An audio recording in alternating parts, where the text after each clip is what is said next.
Chapter 22. Superhero Landing. Zistis fell out of the sky and barely righted himself to land on his feet. However, he was heavily injured and bleeding from multiple wounds. He even spit out black blood from his mouth, indicating he was worse on the inside than on the outside. Ryzen landed ungracefully behind him in much better but not in great condition. Ryzen, Zistis said through gritted teeth as the pain in his body racked with spasms. These zealots are far more powerful than we first estimated, and we haven't even attacked the upper echelon of their ranks yet. Zistis, are you suggesting that we unleash our Tescata without permission from the Monster King, or at least Soul? Malaven shouldn't be the king. He wormed his way in using forbidden magic. Zistis spat. Be careful of what you utter, Zistis. Soul backs his position as the one true king. Whatever. We'll die in minutes if we don't use our Tescata now. They have all escape paths blocked. We need to survive and report this immediately. Both Tokiki unleashed their Tescata and resumed their battle against the rogue Kojin. In the end, they won and finally escaped the reinforcements. Truthfully, in this form they were confident they could continue to kill more, but bringing back the intel was far more important, and with the chance for escape they took it. Akoth, sitting upon his throne, watched through the viewing portal and got the chance to learn a great deal about how powerful Tokiki were, especially when they used their ultimate forms. Akoth smiled despite his 8 dead comrades. To be honest, I was very disappointed. Not in the rune trinket shop. I definitely spent a small fortune there. No, I was not exactly thrilled with the skill shop. Not even VeLana could find something worthwhile there. We did decide to hit up a food vendor that had grilled skyfish to cheer me up. Let me explain if you already forgot how great skyfish was. If I could punch Master Splinter in the face, knowing perfectly well that he'd punch my brains into next Tuesday just to have a bite of this immaculate atmospheric vertebrata with wings, I would let him punch me happily. After eating our snack, we watched a play and relaxed at the park. The city. This high up was something else. I would have expected strong winds, but each floating portion of the city had protective shields to guard against strong winds. The shields didn't stop things front entering or leaving, but were designed to manage the weather flow, be it wind, rain, or lightning. Later that night, we went to a small hole-in-the-wall bar with good food and imported drinks from, you guessed it, thank you Lenny and Marlene, I thought to myself. There was a live band that played mostly stringed instruments. Was decently enchanting, but the quote-unquote singing was more akin to spoken word poetry mixed with animal sounds to enhance whatever story they were telling. VeLana leaned over and whispered, "How do you like their singing?" I whispered back, "You call this singing?" "Yes, this is our world's music. Why, what do you regard as singing?" "Something a bit more, well, it is hard to describe unless you hear it." "Ooh, you have that hairy thing that can play videos and such. Can you play us music from your world?" She beamed with excitement. The look on her face of such hopefulness was too cute, and to be honest, caved. Plus, I actually do have a good voice. The instruments they had here were stringed instruments, but they were nothing like what my world had. Grew up playing guitar and created one in my spare time not too long after arriving in this world just to have a piece of home with me. I nodded to VeLana and then told her to arrange for me to play a song. 2 songs later, I was on the stage with my double-neck guitar. Considering this world's type of music, I didn't want to pull a Back to the Future type of scenario, but I did want to showcase strong singing from my world. I chose In Time by Mark Colley. As I sang and played the guitar, I noticed conversations died down and everyone's heads turned to watch. There was silence for several heartbeats before the audience applauded after I ended the song. Jackson's voice cut over the crowd and yelled, "More, more, more." The look on VeLana's face told me to continue, so I chose songs from 5 Fingered Death Punch to State of Mind to disturb the sound of silence. Just like my restaurant, I felt I had sparked a new way of life. In this case, a new way of entertainment. The former musicians had much to ask me that night, but I turned them over to Harry, who enthusiastically went on and on about music and even used his holoprojector to play the originals. The Hunter's Hall was where the contracts were displayed. The first floor had tables, a drink bar originally stocked with juices, water, and milk, but recently stocked with beer. The imports were spreading far and wide, and I couldn't be happier. Aside from drinks and food, the registration desk and the copper rank contract board were there. The second floor was the first general library open to all, as well as the iron and bronze rank contract board.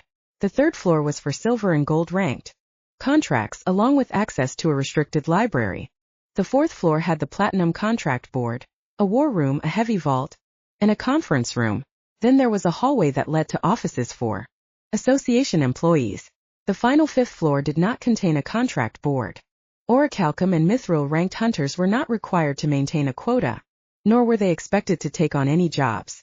However, if a crisis occurred or a threat that only they could handle appeared, the association would call them to take care of it. When my full team and I walked in to pick up a platinum ranked contract, it was clear from the other hunter teams sitting about the tables eating and drinking that rumors had been flying around. The general sentiment was awed at. The large team of power hunters are envious of our success.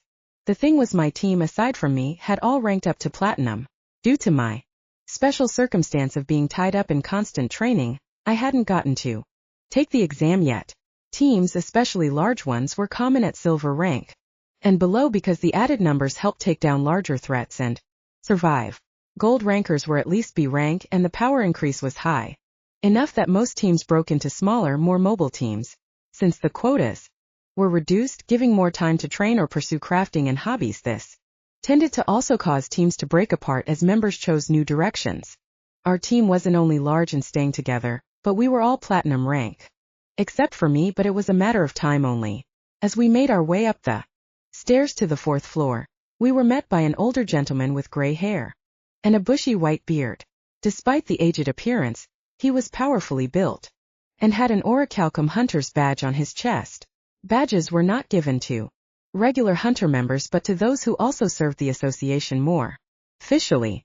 Branch leader, it is a pleasure to see you, VeLana greeted the old man. Do you need us for something? The man smiled kindly and then looked at me. No, nothing of the sort really.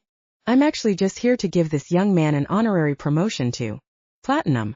No point in requiring an exam if he's been studying directly under Hirosham. Your conceal is very high, but I can still feel the power inside. You, Ezekiel Connery. You've progressed faster than anyone I've ever met. Thank you. Gustav also thinks highly of you.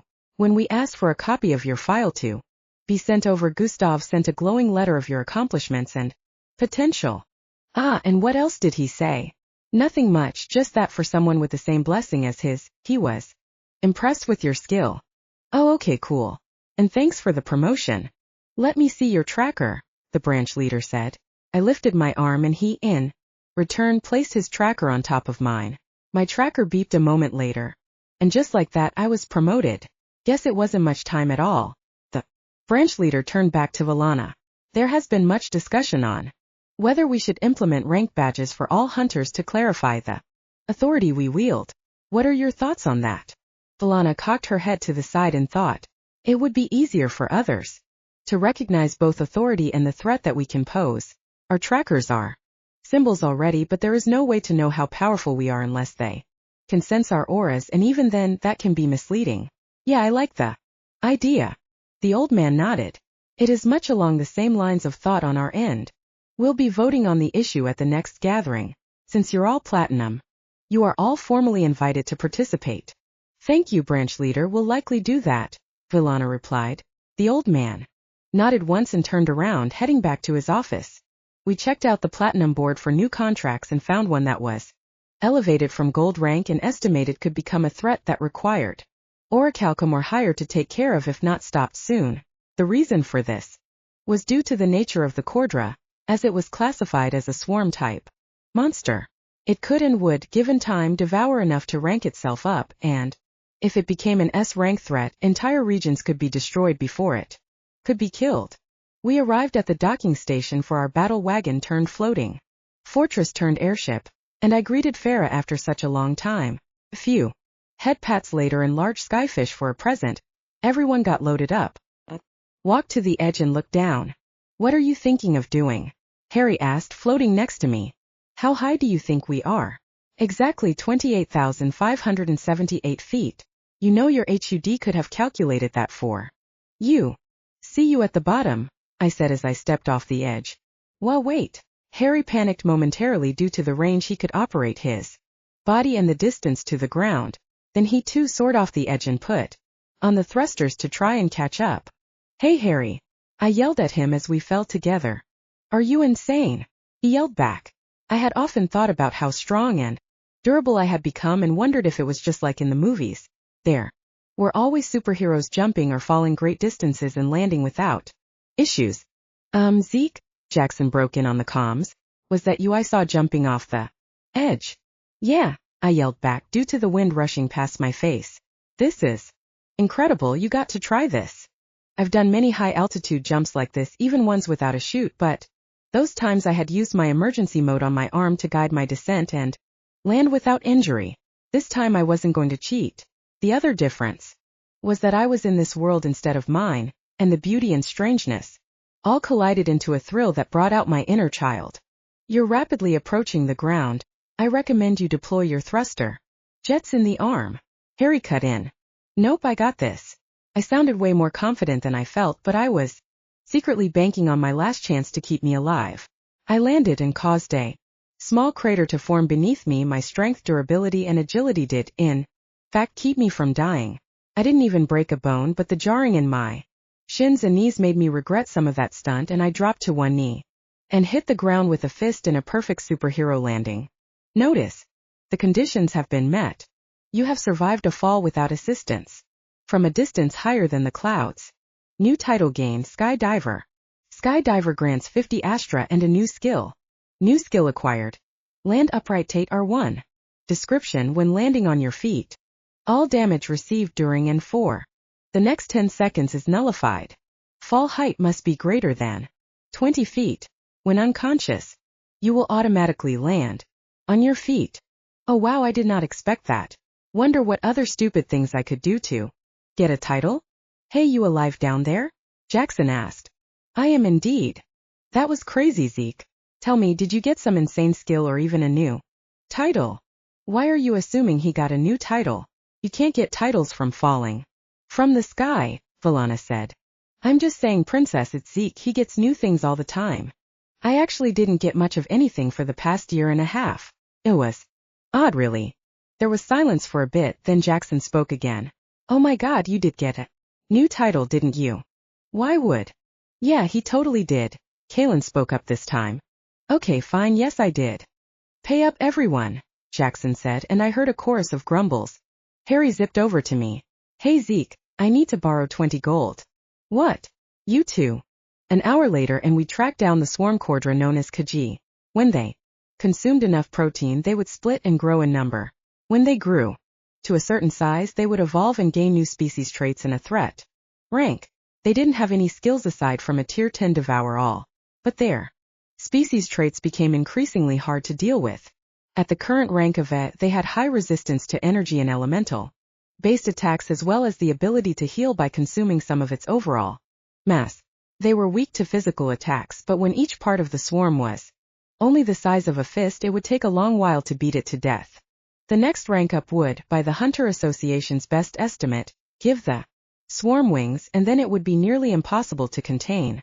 So what's the plan? Sarah asked with a disgusted look on her face. The swarm looked like tiny face huggers but with very sharp claws and teeth. They were in the middle of feeding on several large chordra.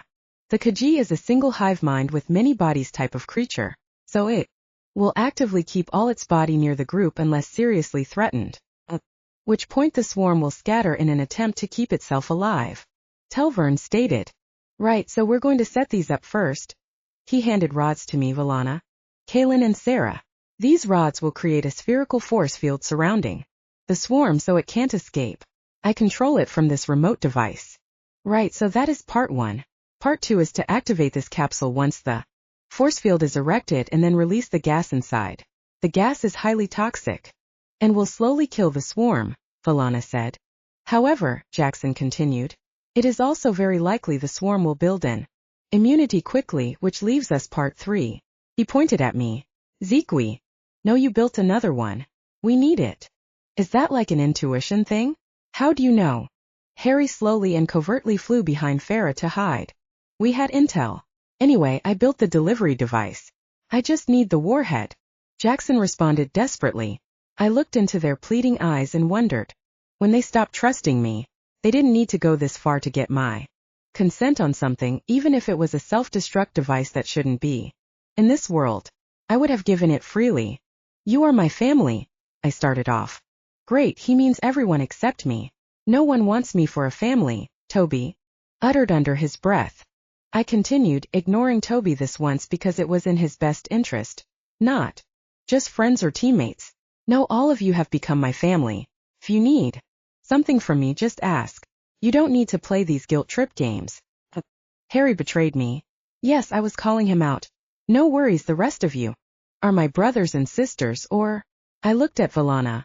Lovers. She abashedly smiled. So let's do this. I ejected my new fusion bomb used for self-destruction and handed it over to Jackson. I accepted the hug from VeLana and the rest of the team minus the guys and gave an encouraging pat on the back to Elephanty, that now looked like he had spent years in a gym. With a rod in our hand, the four of us planted it at the locations pointed out by Jackson. The swarm didn't pay any attention to us whatsoever. Once everything was in place, Jackson activated the barrier and nothing changed for the swarm. It continued to feed. Jackson shrugged and activated the gas capsule left inside the barrier. Took time since the space was still rather large, and the gas was set at the farthest point away from the swarm to not attract their attention. Yet when the swarm did notice, they tried to scatter immediately. Running into invisible walls caused them to dig underground only to find more invisible walls. Slowly the total mass shrunk as it adapted, healed, and overcame the gas. The next part wasn't just to unleash a fusion bomb, but it was designed to spark the leftover gas and ignite it into an inferno of fire that should overwhelm any elemental resistance. To be sure though, since Jackson loved redundancy, the delivery device for the fusion bomb was also loaded with shrapnel, specifically small sharpened pieces of metal in the shape of spikes. These metal bits were not entirely fusion explosion proof. With the initial explosion, the thousands of spiked shrapnel would fly out and kill as many bodies of the swarm as possible while injuring many more. Then, the full explosion of the fusion bomb would wipe out the central core of the spherical confinement, but anything that survived would then be subject to being hunted down in a space they can't escape and have no terrain they can hide from. Yet, they miscalculated the size of my fusion bomb. The explosion maxed out the size of the sphere we placed down and then blew the sphere apart, vaporizing almost everything up to a half-mile. I had to use my super speed to grab people and toss them into our flying fortress ship. A certain angry lion was not very pleased with being manhandled. Farah took cover behind the ship but still took some damage. I had to heal her quickly and even got Toby to help. Damn, Zeke, that was twice as powerful as you said it was. It seems the device being made from Aurelium may have juiced up the yield on it, Harry said. I should have taken that into consideration. I took another small piece of Aurelium from my storage ring and placed it on my arms converter slot. Making another bomb would take a while and a lot of resources. I looked down at my tracker, saw another kill count for an A-ranked Cordra, and smiled, knowing we succeeded easily this time. Chapter 23. Akoth. Farah came to and noticed she had a new power granted to her. Apparently she ranked up after surviving the explosion and now was an A-ranked Cordra herself. With that evolution, she gained a new power that allowed her to merge with me. When doing this, she was hidden inside my body and couldn't be harmed. I would gain additional strength, durability, and stamina while she was merged with me, and she would gain my healing abilities. She took the opportunity to try out the power, and we were getting ready to leave when two cloaked individuals showed up. Their auras were hidden, but I could make out their astra levels, and they were both a rank. VeLana stepped forward to face them, and I stood beside her. The rest of my team exited the ship to come out and see what was going on, except for Jackson that was still in the pilot seat, prepping for takeoff. Hello, can we help you with something? She asked the two. One on the left pulled back his hood and turned to their partner. He matches the description. Must be him. The other hooded figure pulled out a glowing gong and struck it with a drumstick. The gong rang once and my allies and I all froze. With Astra detection, even without looking back at my team, I could sense the flow of Astra had frozen within our bodies, which seized control of our muscles. Didn't even know that was possible, and I had always thought controlling others' Astra flow was impossible. Way of Astra ability being divine grade allowed me to regain control and activate burst step. I arrived in front of the one holding the gong, yet my fist stopped dead against a transparent Astra shield being conjured by the other Kojin. He held the shield in one hand and a matching transparent short sword in the other, only visible by the slight shimmering. We didn't know if his Sarageti would contain you, but that's why they sent me, he said with a grin. My name is Tenebrae, and my Sarageti is called Viku the Awakened. I don't know what this spaghetti is, but it doesn't look like noodles to me. I got a confused look from Tenebrae before he dashed forward to thrust a blow, which I saw as if in slow motion, and sidestepped him. Yet even though he missed, I received a slash across my chest. My Nexus armor split right before my chest did as well, leaving a splash of blood to paint the grass. Leaping backward, I looked down in confusion. I healed from the injury and watched as the armor started to repair itself. But I wasn't sure how he struck me in the first place. I retrieved my hammer scythe from my ring, the new one in the shape of a crashing meteor, before slowly advancing and smiling, causing Tenebrae to pause and suddenly look worried. After all, the weapon was nearly as large as Tenebrae. I moved in a blur and struck down onto Tenebrae with an overhead smash so fast he barely got his shield up to block it. Between my absurd strength, the seismic blast, and the sheer size and density of my weapon, the ground beneath Tenebrae exploded, leaving a hole the size of a house that was blasted outward, away from me. Then the seismic slash fired off, and I shouted my thunder skill. Immediately afterward, Tenebrae's shimmering shield was impressive since he survived the attack, but he was thrown backward at a speed that broke the sound barrier. He eventually stopped when he hit a boulder, leaving a hole and a series of spiderweb cracks. He was mangled and bleeding heavily but alive and conscious. His partner with the gong was also thrown back, but he controlled his movement in the air and landed on his feet outside the blast zone. Impressive. I never would have imagined a weapon that could compete with our Sarageti even in its first stage. He turned to Tenebrae and told him to get up already. Tenebrae's wounds were healing, and he shakily rose to his feet. Viku Stage 2. Release. His sword and shield burst into motes of light and then reformed as a full suit of armor complete with a dragon-like helmet, dragon-like wings, and a full-length dragon's tail. His hands now had claws the length of daggers. When he blasted forth, his speed was considerably faster. I could still see and track him, but he was at least on par with my speed. His strike came down hard, and I raised my weapon up to take the hit and felt the ground beneath my feet, this time shattering. Instead of falling, Tenebrae grabbed my weapon and pulled me into the sky as he beat his wings upward. He began twirling around to throw me off, but my grip was too strong. He should have thrown the weapon and me, but I think he really wanted to separate it from me. When he came to a stop, I pulled the weapon down hard and lifted my prosthetic arm upward, extending the blade. With a powerful thrust, I plunged the blade into his chest. The Aurelium blade cut into his glowing suit of armor, but not far enough to pierce it all the way through. In return, Tenebrae punched me in the face hard, and that finally got me to break my grip and fall back to the ground. I landed on my feet with a crash from over 100 feet in the air and glanced up to see Tenebrae already bearing down on me with my hammer. He did to me what I did to him, however. When the dust cleared, his eyes widened in shock to see me standing in the crater, perfectly unharmed. My land upright skill activates automatically upon landing on my feet from a height greater than 20 feet and nullifies all damage for the next 10 seconds. I reached out a hand and used recall to bring my weapon back to me. Since it was a sudden jerk and he was already in a state of surprise, the weapon flew free of his grip easily and soared back into mine. He flew downward in a rage, and I spun quickly in an upward circle to build momentum and then threw my weapon directly into his face. To his credit, he batted it aside and slashed his claws at me. I blocked with my shield formed out of Aurelium, but like before, I took several slashes all across my body from impossible angles. I ignored the pain and damage and reached upward and grabbed him by the neck and pulled him downward. He tried to lash out with his tail, and I caught that 1-2 and gained even more leverage to spin him around and slam him into the ground. From there, I used my legs to pin him down and then, with both hands, squeezed hard on his neck. The armor broke and he desperately pounded on my arms to let him go as I choked his life out.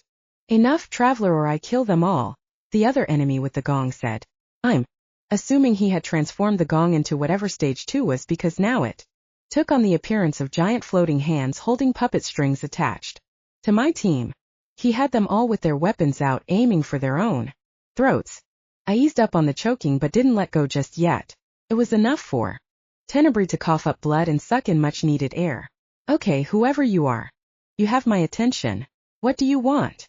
My name is Calzone, and a hard laugh escaped my lips. Sorry, is that filled with pepperoni and sausage or just pepperoni? Look here, traveler. He snarled at me. You will surrender or I will kill your friends. You kill or even so much as harm a single one of them and I'll rip your intestines out and strangle you with them. I don't doubt it, but you will still lose all of them. Do you want to test my resolve? What do you want us for anyway?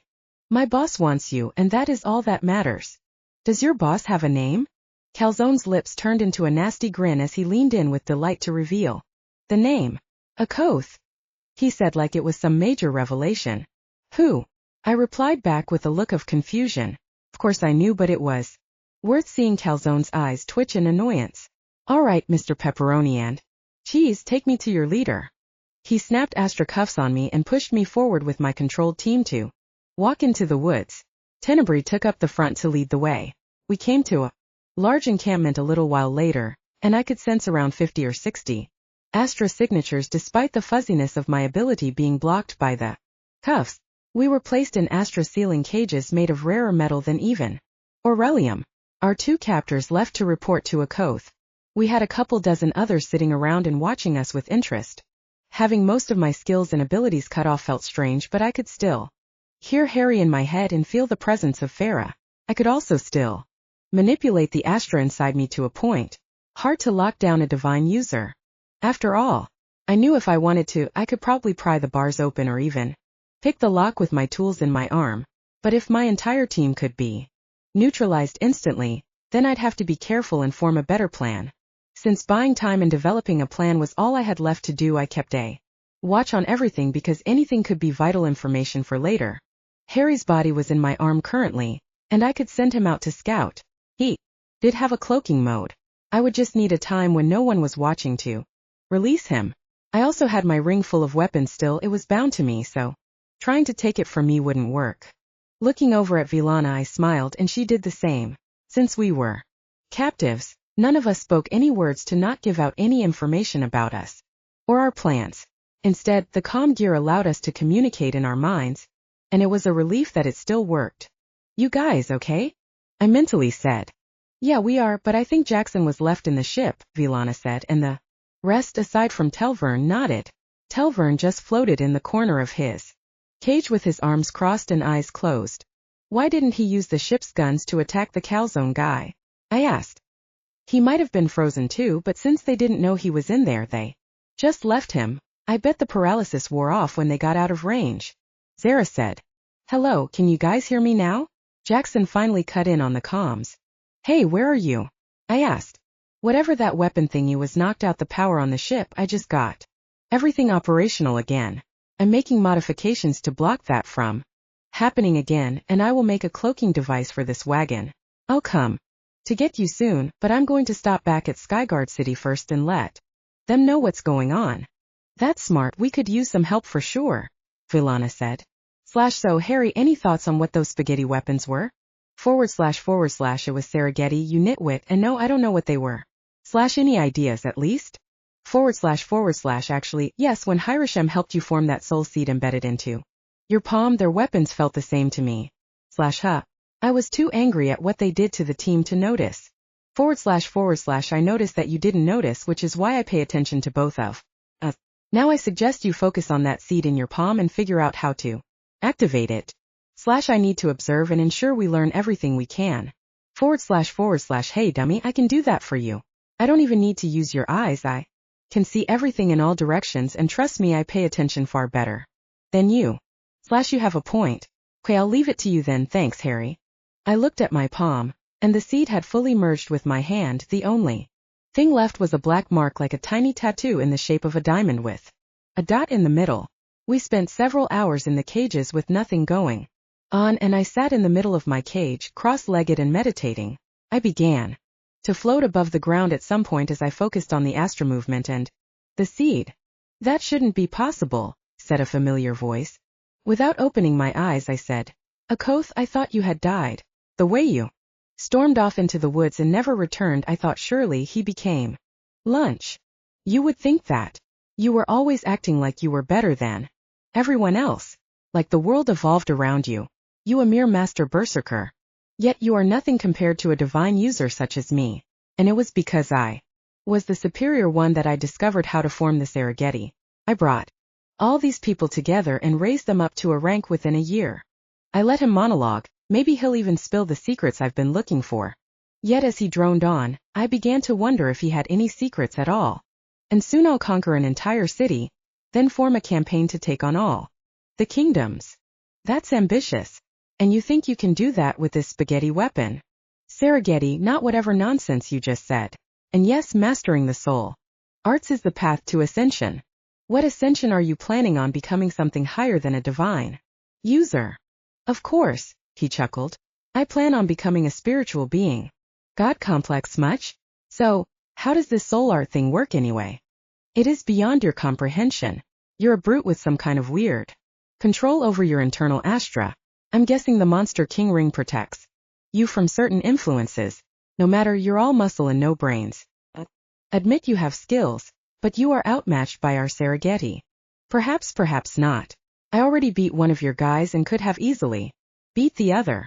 I'm not really impressed, to be honest. Then perhaps we should put on a show. Let you fight through the ranks and see just how good you are. I'm game, just as long as I get to fight you in the end. He laughed. You won't make it to the end. He turned to another of his subordinates. Venka, make me a fighting arena. He turned his head back to me. I know how destructive this one can be. While the arena was being made, almost all of the watchers followed Akoth into the newly built Colosseum. I took the opportunity to release Harry's body. He immediately went into ghost mode, which was what he called the invisibility field. Through the upgraded communications chip and my HUD, I could see whatever Harry saw if I chose to. He flew around slowly and sent various scanning pulses.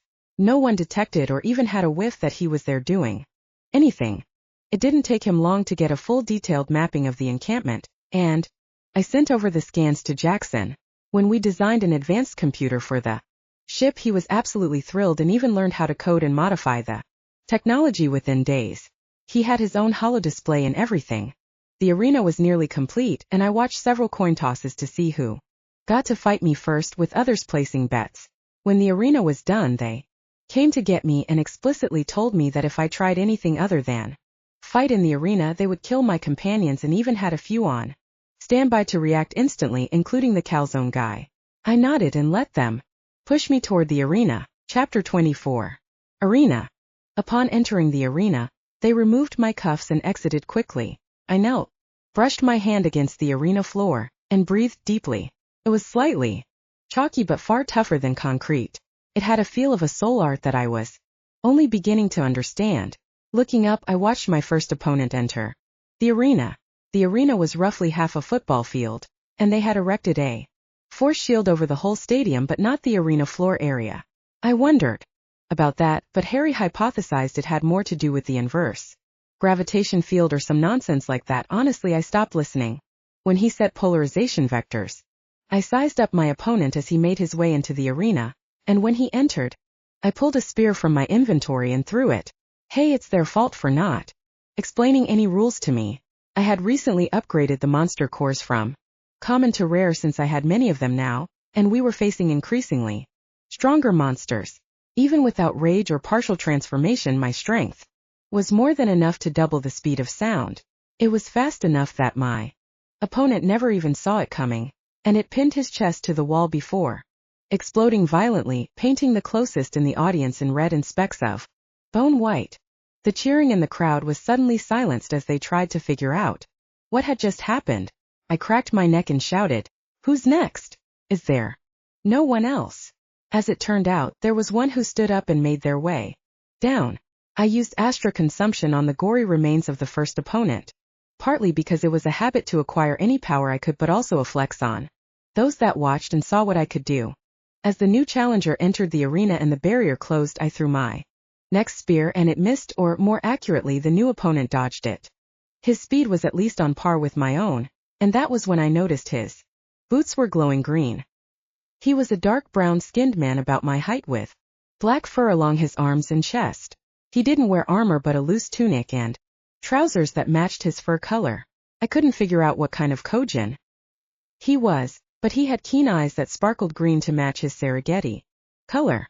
So it was a spear with a monster core in the head rigged to blow. How clever. It seems your little inventions and odd weapons make up at least some for not having a Serengeti, but it will not help you this time.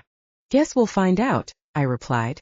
Pulling my revolver out next, I unleashed round after round as he ran in circles around me, dodging each bullet. Now that is an interesting weapon indeed, he said as he got close enough to throw out several punches laced with a dark aura. He was surprised that I could keep up with his speed and was able to block or deflect each of his attacks. However, I started to take a different kind of damage as I noticed my armored gloves and other parts of my Nexus armor turned black. My prosthetic arm at least resisted the damage well enough, but my scan revealed I was being attacked by necrotic damage that was eating away at my defenses. Soon my right hand's armor broke to pieces, and I started taking necrotic damage to my skin. It was curious that toxin resistance failed, but curiouser still that healing, mend wound, and passive healing had no effect. What did save me was my racial trait, greater regeneration. Greater regeneration wasn't just a passive healing ability like the skill passive healing because it was directly tied to my werewolf transformation. The mutation, which was a gene splice virus, was so powerful that any other virus that tried to invade my body was beaten back by my werewolf virus. Wish I could put it to the test with a vampire bite. The point was the necrotic damage couldn't invade my body, but the downside was the heavier I relied on my racial trait ability, the harder it became to resist the pull to full transformation. The only reason I could resist the full transformation was due to the stone skin skill, which made my flesh hard to corrupt in the first place. I used my HUD to calculate his speed and trajectory and used burst step to intercept him. He still managed to avoid my grasp aiming for his neck, but in the process he tripped over my leg and spiraled to the ground.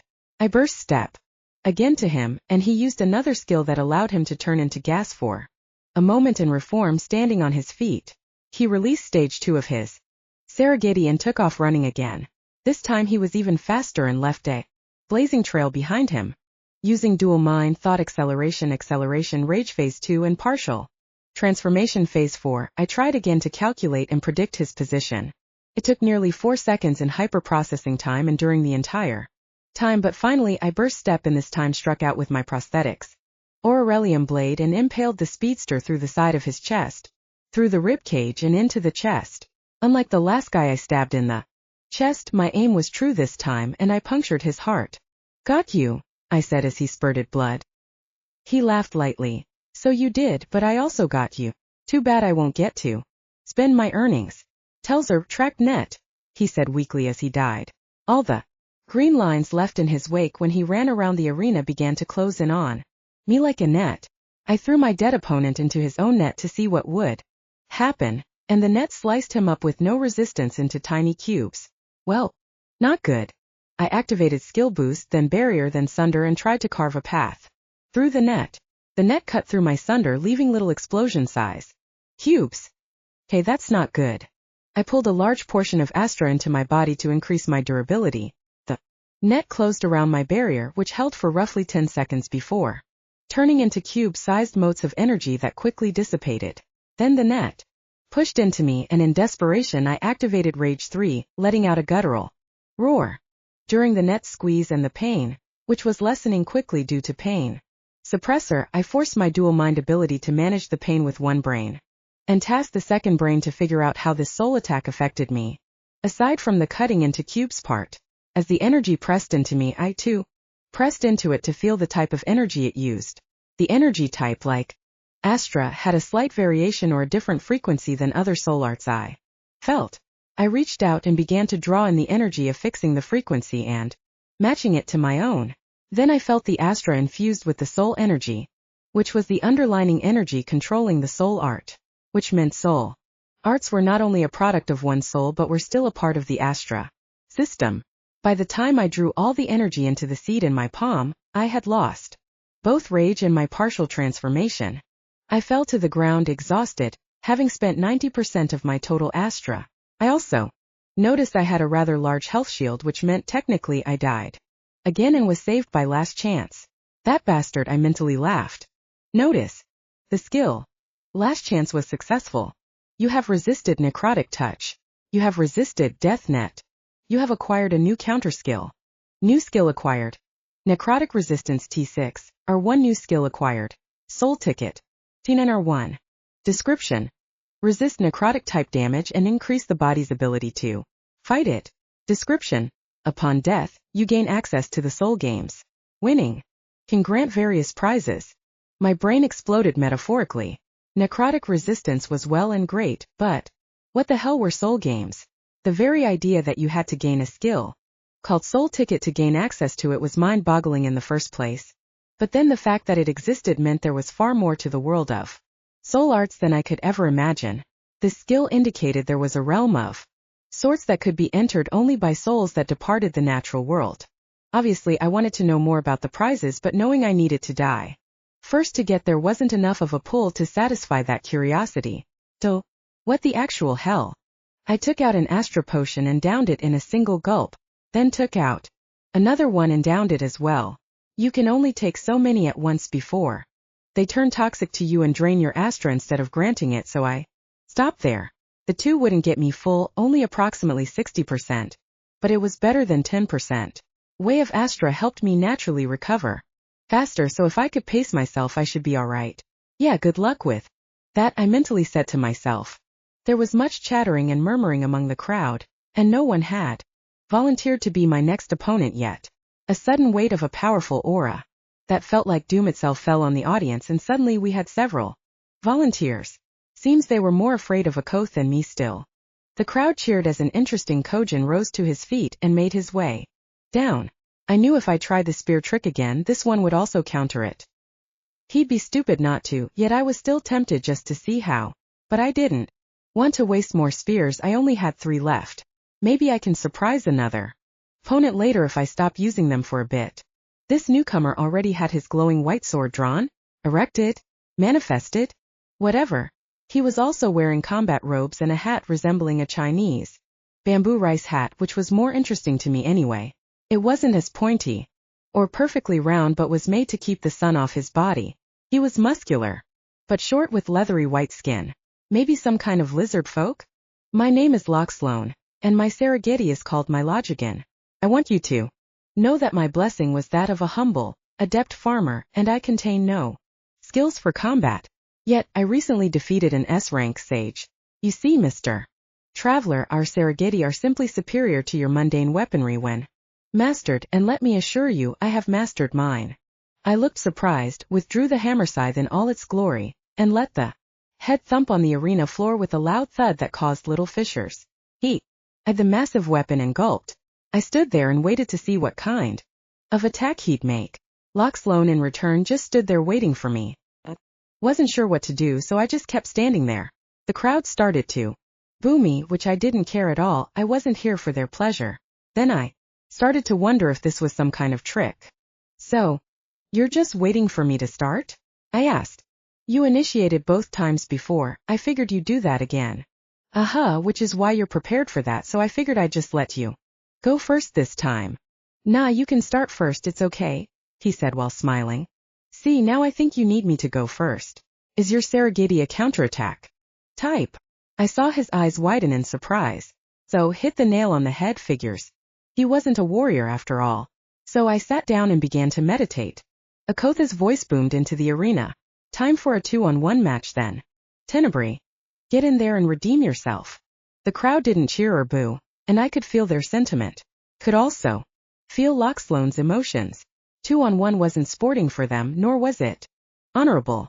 The flow of Astra within everyone reflected their emotions in a way I never expected. These weren't bloodthirsty villains, but people fed up with the status quo. My experience thus far hadn't explained their resentment, but clearly somewhere or something had failed them to drive them to the point of revenge. However, these were not your everyday killers. Their revenge was rooted in something emotional, and whatever that was, it brought them to this place. My experience with the current system was limited, but I couldn't see how it could diminish a person so far as to resort to this desperate measure. Yet, Akoth apparently showed them some path that elevated their current standing in whatever hierarchy they were measuring themselves by, and did so very effectively. Worse, he allowed them to advance too quickly, especially considering their previous emotional state. The plus side was that Akoth gained a large following quickly and raised them to a rank in short order. However, the downside was that their skills and abilities were greatly lacking. If it wasn't for the Serengeti, they wouldn't even be able to compete against normal rankers, much less trained hunters. However, these soul weapons allowed them to compete and even excel under certain conditions against beings far greater than them. Tenebrae walked into the arena with his Serengeti already at stage 2, and the moment he entered, he spoke the words for stage 3. He went from dragon-like armor to being a full dragon-like being. It was slightly different, considering he now had 4 arms, and his mouth was more akin to a T-Rex than a typical drawing of a dragon from my world, but the thing was frightening, to say the least. Each hand also sported a long curved sword. When he attacked, it was more than a few ghostly cuts from impossible angles. It was like every inch of my body was attacked at once. I put up a barrier and it was sliced to pieces in the first strike, then I endured the rest. My Nexus armor was shredded and I was left naked for a brief moment before I activated my old suit from my ring and reclothed myself. I did it too quickly though and felt all the blood soak into the suit before my body could repair itself. I backed up to the farthest edge of the arena and focused my Astra sense on Tenebrae.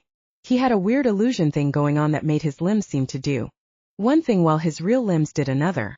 It was a simple trick, but in the heat of battle I was too focused on what my eyes could see that I didn't pay attention to what my abilities could detect. The next time he attacked, I watched the actual flow of Astra instead of the limbs and was finally able to block or dodge the attacks. However, when I went to attack back, I found every movement I made teleported me back to the center of the arena. TSK. Lock Sloan said, "Don't think we'll let you attack so easily." Myojigan stage 2 release. I wondered if I could pull the spear trick off again and didn't wait to see what his weapon's release state was. Replacing the hammer scythe for a spear, I threw it quickly at Lock Sloan while burst stepping a split second later to attack Tenebrae. I again arrived at my previous spot in the center of the arena. At least my spear did strike Lock Sloan and obliterate him into a mist of blood and gore.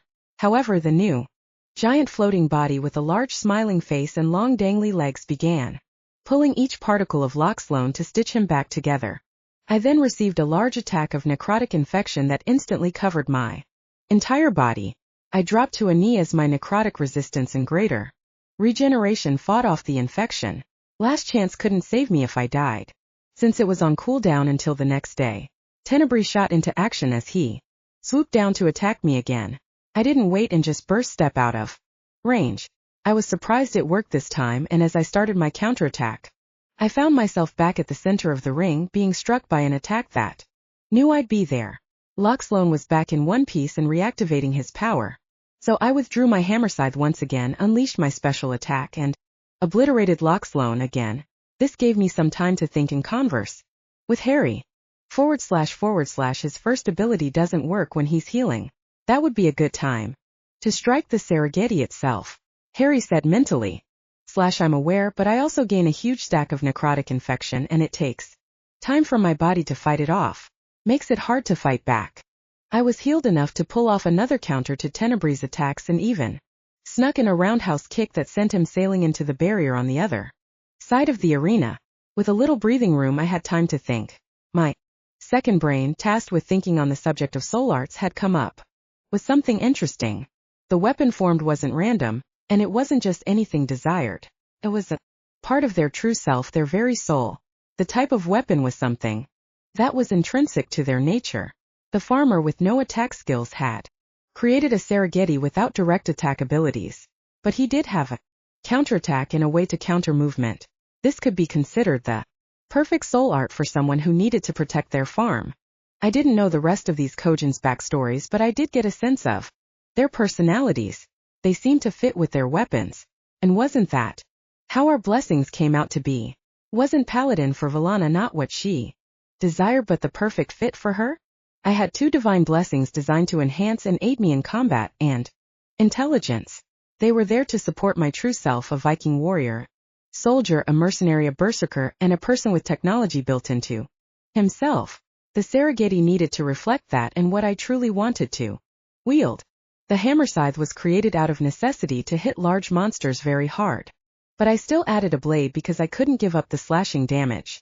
When I had the axe, I found I used it more than the hammer scythe, but when I could only make one large weapon out of the orellium, I used it on the weapon I thought I needed more, not what I enjoyed using the most.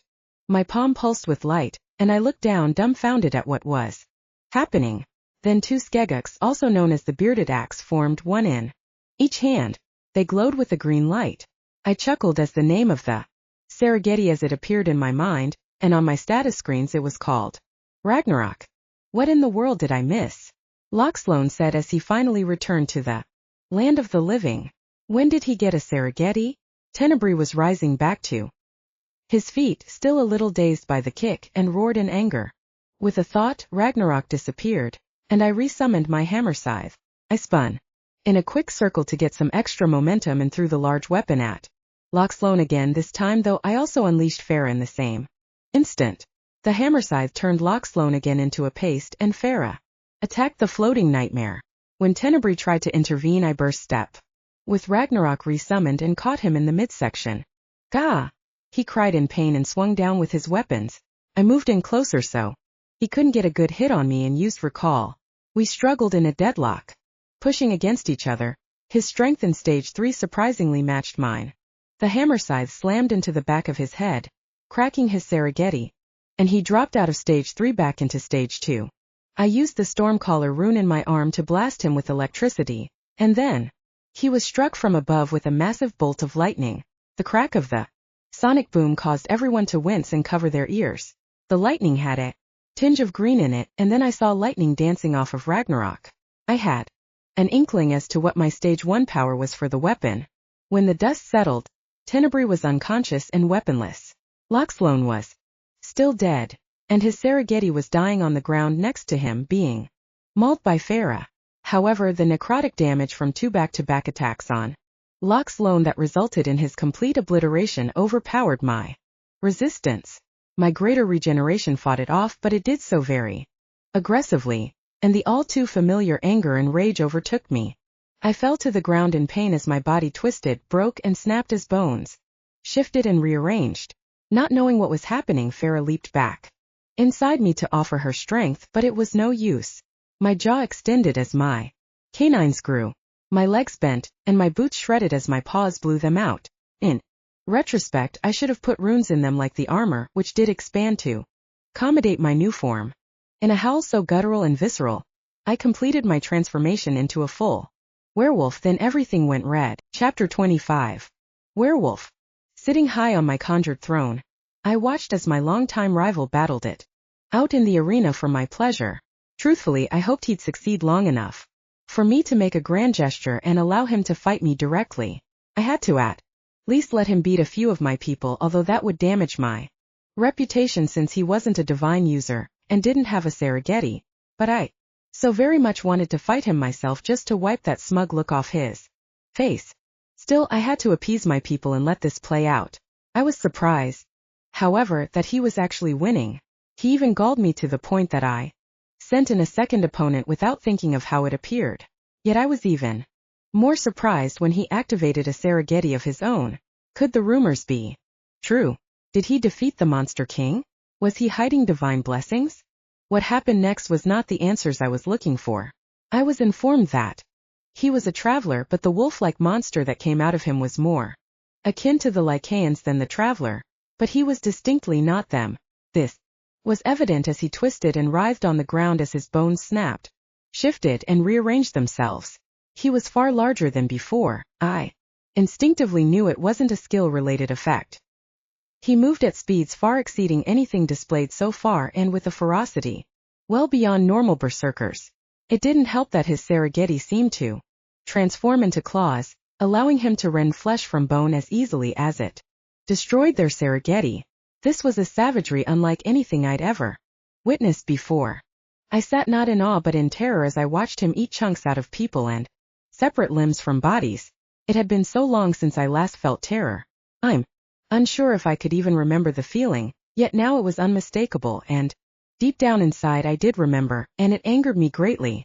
This was a blow against my pride, and I resented the emotion even as I shook in fear, yet I would not relent, I would overcome. Shakily I stood, ground my teeth, then roared. The arena seating area became a bloodbath, and with renewed confidence I formed my own Serengeti.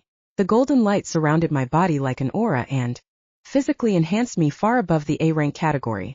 At stage 1 I was mid-S rank category in terms of strength, speed, agility, and durability.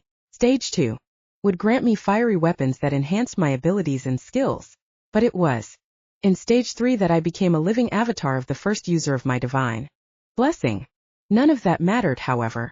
In the time period of activating stage 1, my golden aura was sliced apart with 5 claw marks that separated my defenses and cut me from head to sternum in less than a second. I was fast and strong, but couldn't process the data fast enough to keep up. I used quick escape and then activated skill boost, followed by thought acceleration, physical enhancement, mental fortitude, advanced regeneration, and titan armor. After activating all my combat-related skills, I shifted into full bear mode, while using the final skill, growth.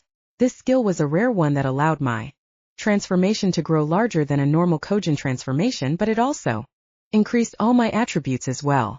Using that skill last compounded the gains. Normally, only Taurens could compete with me in height and brute strength, but now I barely stood even with Zeke. With a roar and a howl we clashed. As the rage took over, I felt my control over my transformation slip, and then, over the next several seconds or years, I had no concept of time. All I saw were glimpses of death and destruction taking place. The hunger, blood, and rage fueled me like an endless river pouring in and through me. The scenes flashed faster and faster as more people were torn asunder. Occasionally I'd hear a distant voice, soft and pleading, but as time progressed, the voice became louder and louder until I realized it was shouting at me. Had it been shouting all along? Does it matter? Oh, the joy in crushing bone and tasting flesh.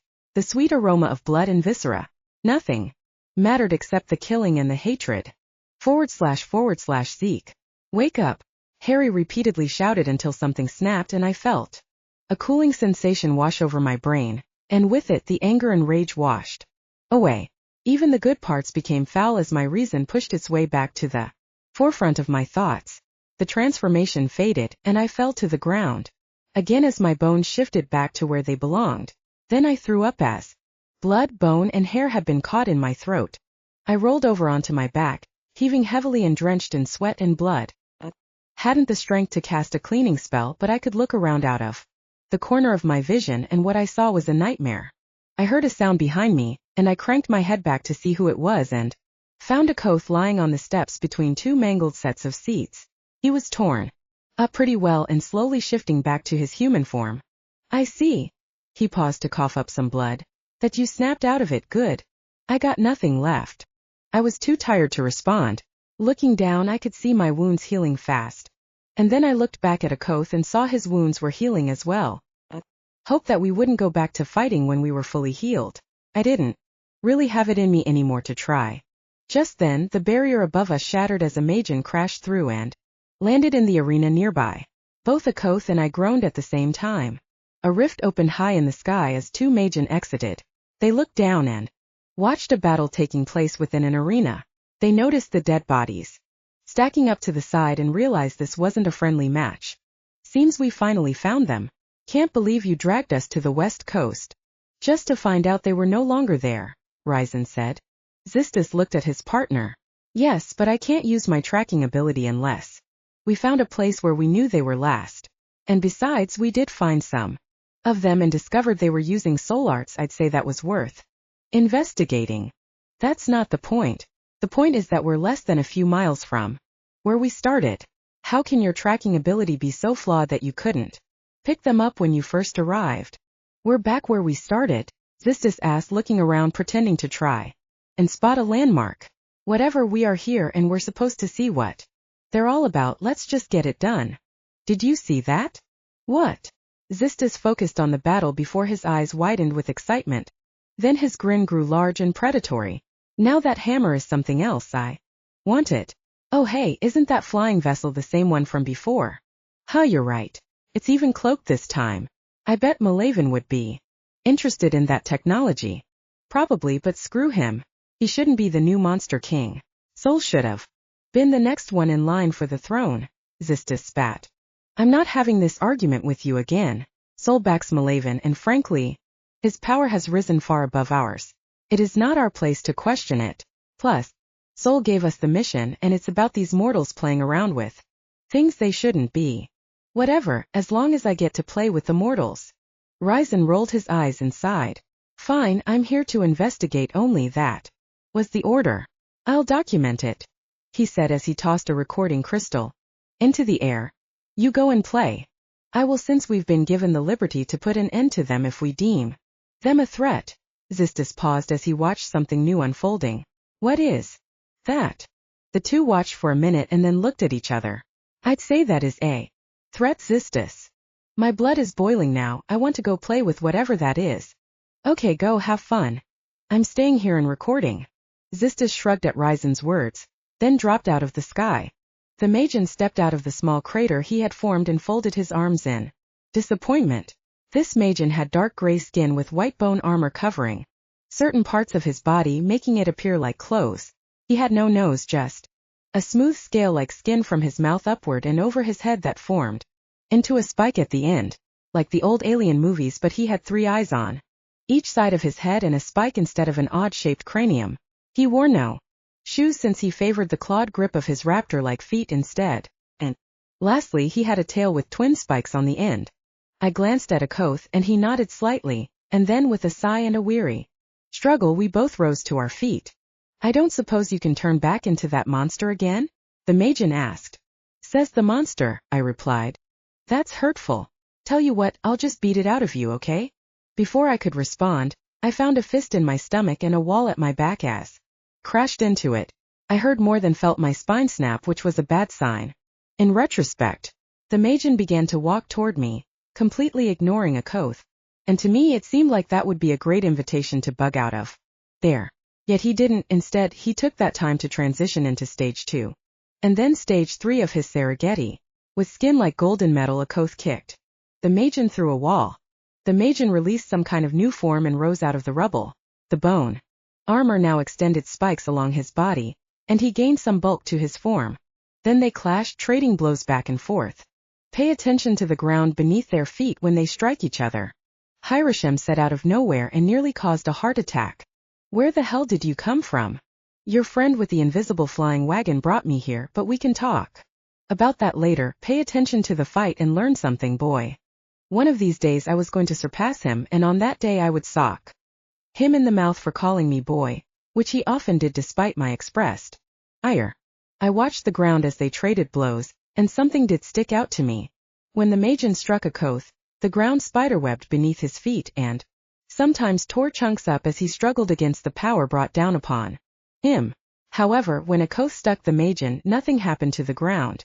At first, I thought it was because the Magian was taking the impacts better by absorbing the blows, but then with both Astrosense and Aurasense I could see an extension of power radiating out of the Magian and into the ground. Wherever he went, he's stabilizing the ground with his aura? Close, he's using another soul art to strengthen the ground and temporarily make it a part of him. Now what does this allow him to do? Hiroshim lingered, waiting for me to draw the conclusion. Meaning he is somehow transferring his durability and strength to the ground beneath him in order to create a stronger foundation to fight on. This in turn allows him to make stronger attacks than Akoth can despite having less strength, whereas Akoth's attacks are coming from a weaker position and can't do much damage to him. Is that right? Right, that soul art is called Borkarai that Magian is currently using. Condition 1. Fortification.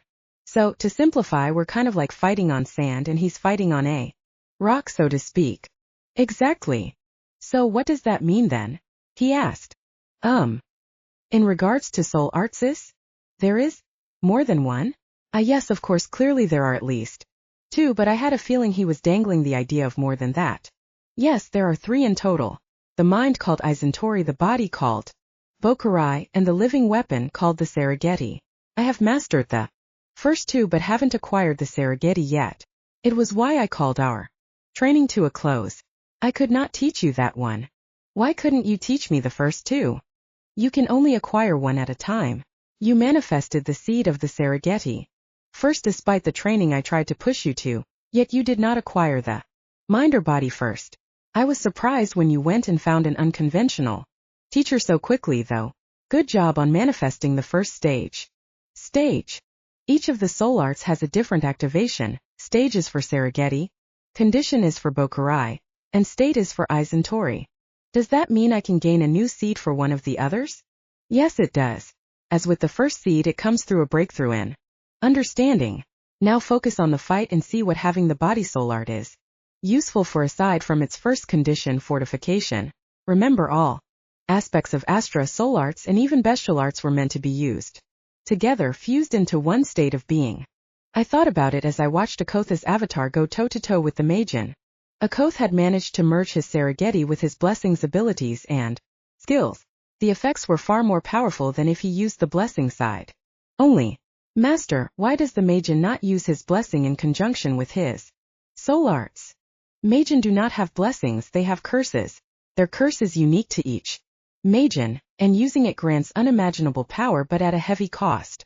For a battle between you three, he likely doesn't feel the need to use it. That may be pride or arrogance, but I suspect it will ultimately be folly.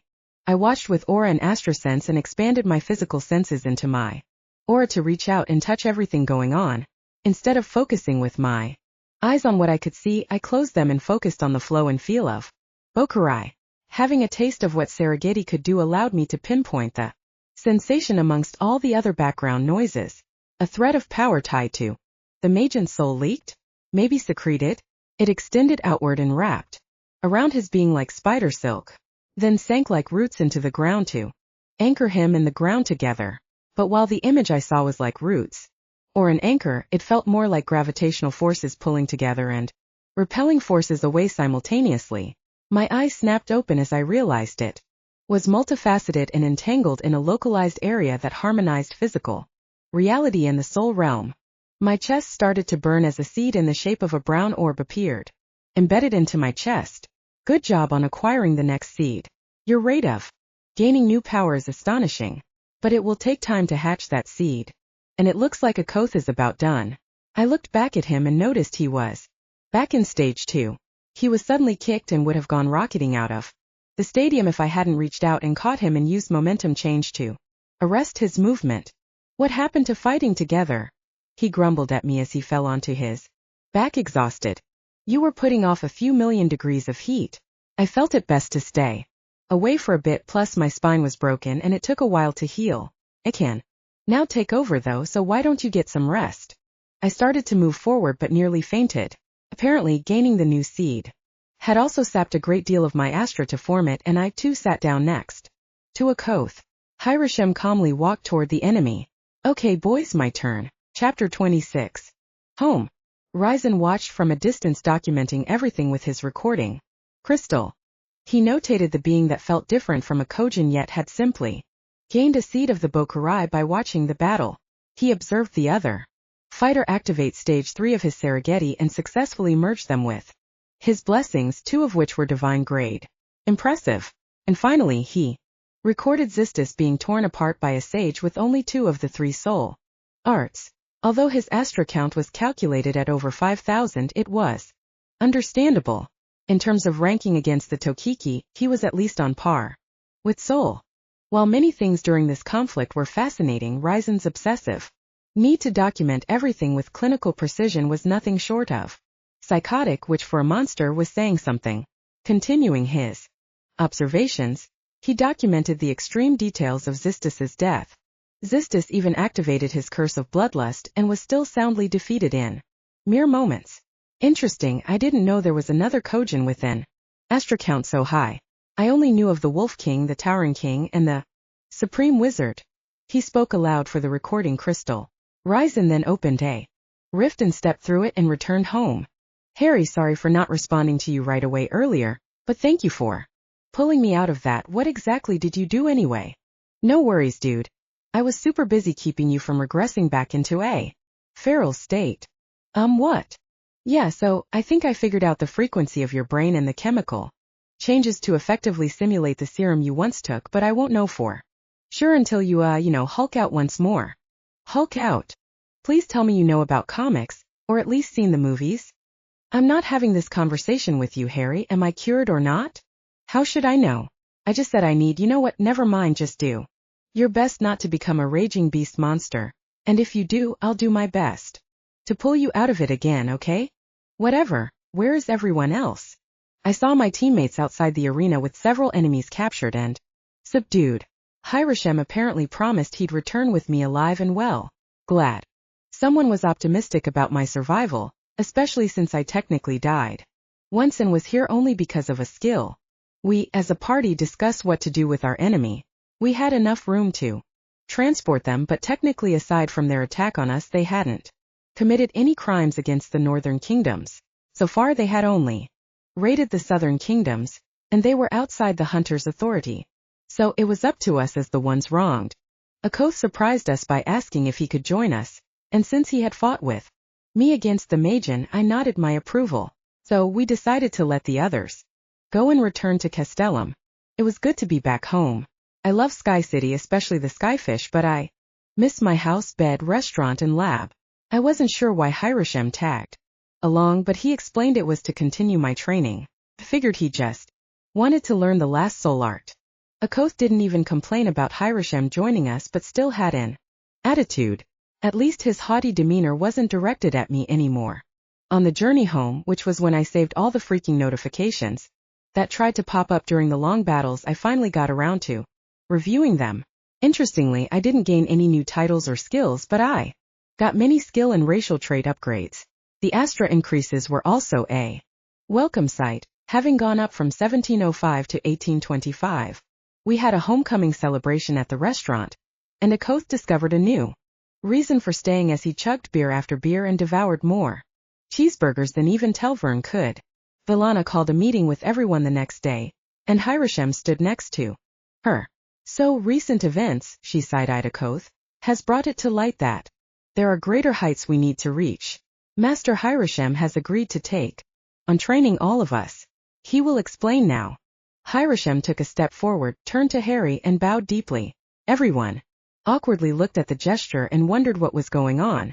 He rose and began speaking. Greetings, everyone. The journey to power is often a solo or small team effort. Rarely are the secrets willingly shared for numerous reasons.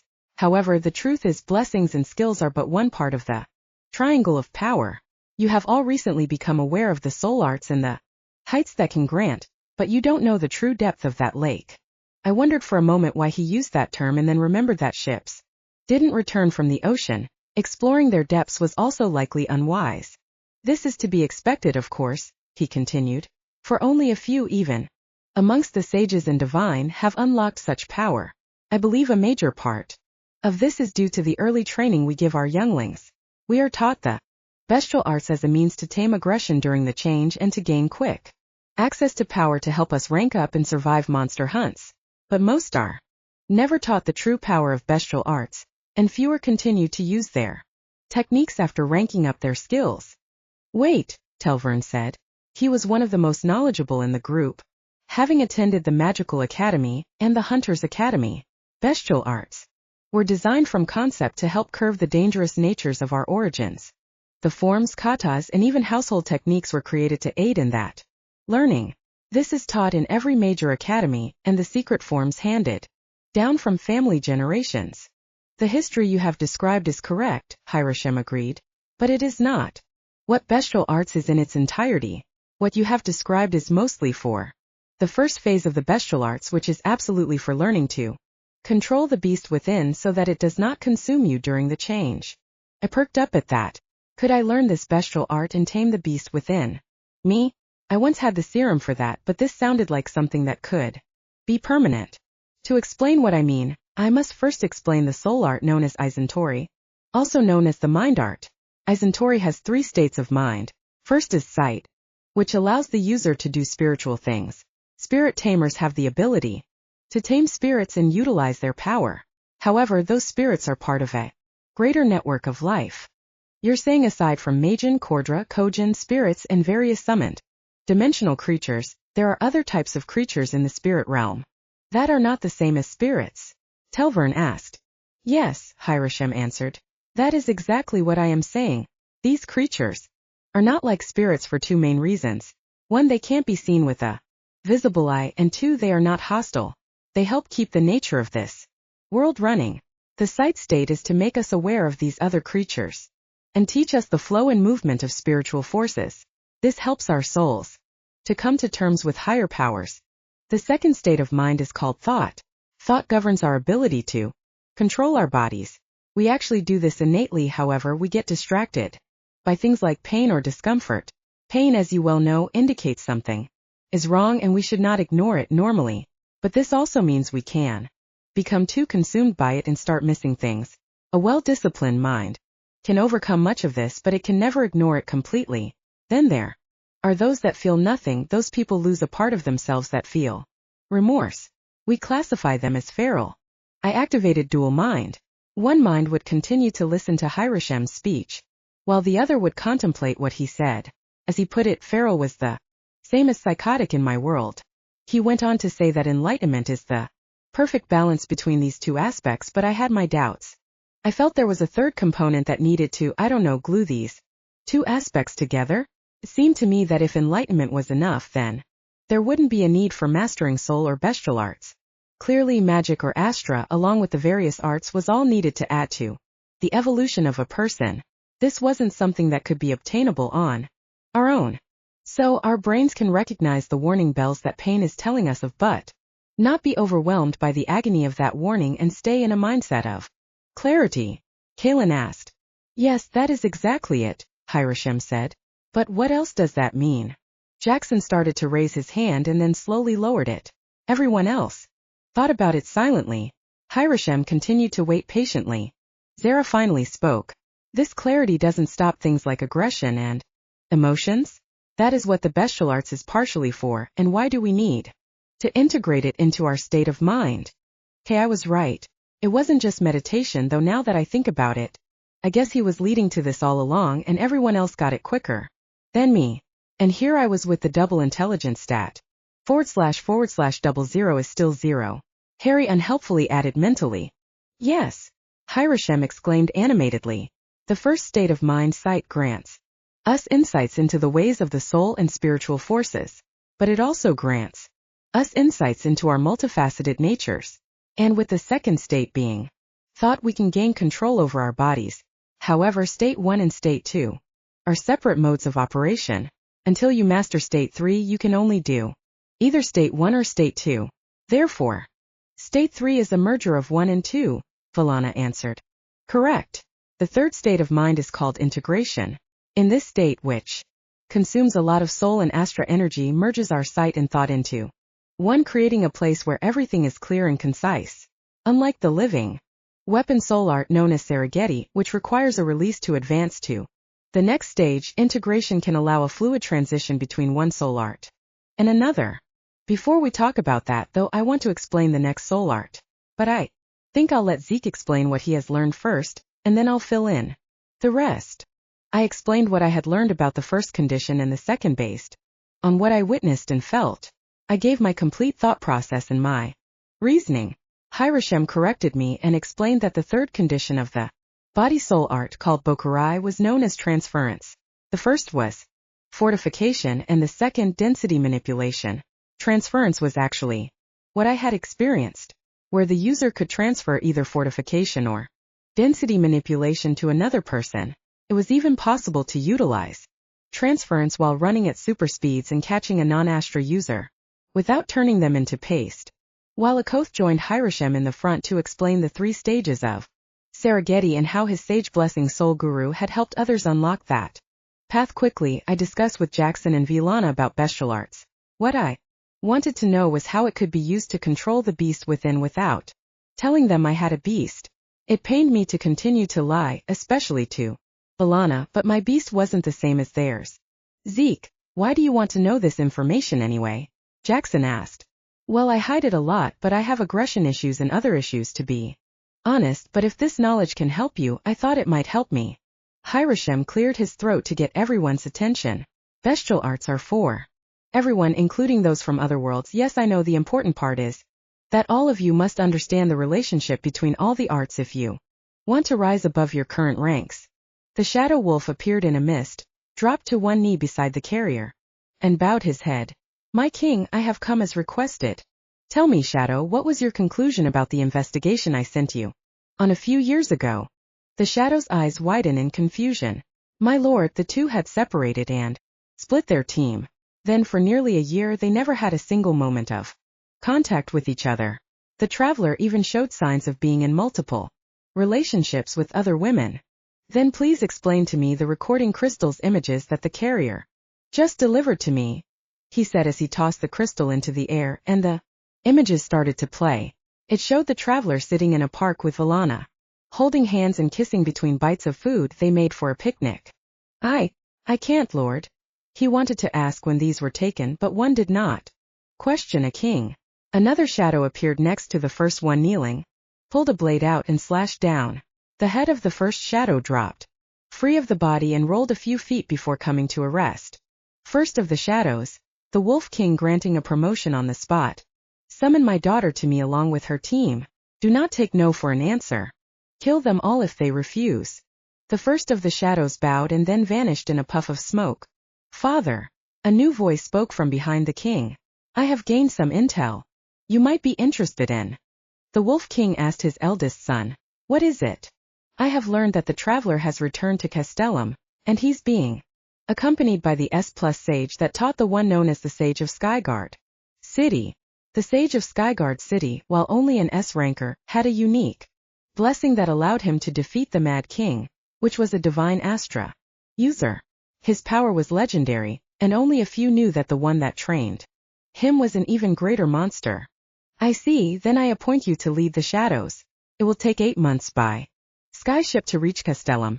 Make sure you're prepared to take on this master sage if necessary. His son bowed and left the room to catch up with the shadows and prepare for a